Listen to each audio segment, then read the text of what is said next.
talk about your summer. How was it, and your preparedness for another season here in Manitoba? It was good. Yeah, it was a lot of fun.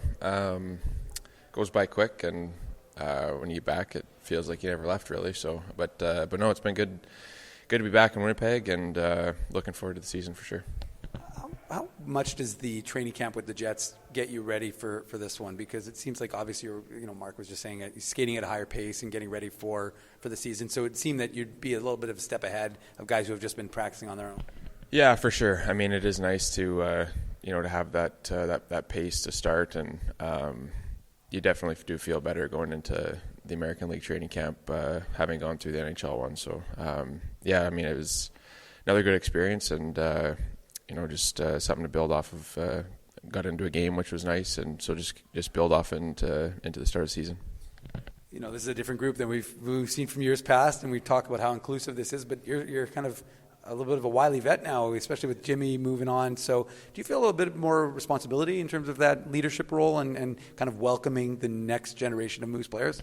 Yeah, for sure. I mean, in my 10th year now, so it's that's kind of part of my job now is to bring those young guys along and make them feel comfortable, and like you said, welcome them to the organization and to our team. And no, I mean, every year that's really the last 4 or 5 years for me, that's kind of what part of my role that I've been focusing on is being that veteran, that leader, and being there for younger defensemen, younger forwards too, goalies, doesn't matter really, but just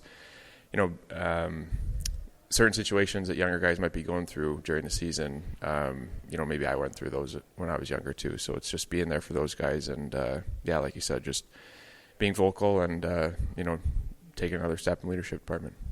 Is there a sense of pride when you see guys like taking steps at NHL Jets camp and seeing guys like Simon Lundmark, who he's kind of unheralded. A lot of people don't talk about him, but he seems to be kind of good at everything, and that.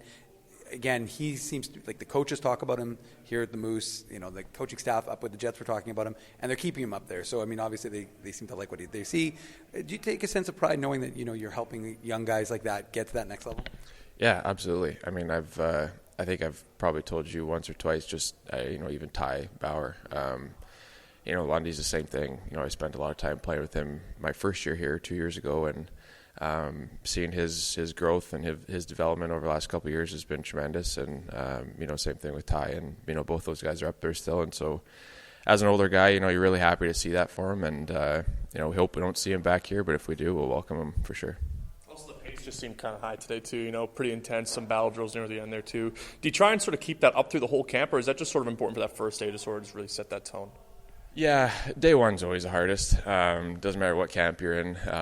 I think it's, like you said, it's kind of setting the tone and, making sure that everyone coming in, whether they've been through Jets camp or been skating on their own, to make sure that they, everyone's up to speed. And, it's important to do that before we start, playing some games and, just to get guys all on the same page. And, we're throwing different things at the group, whether it's systems or whatnot, but really any drills that we're doing on day one is a good test for the heart rate. So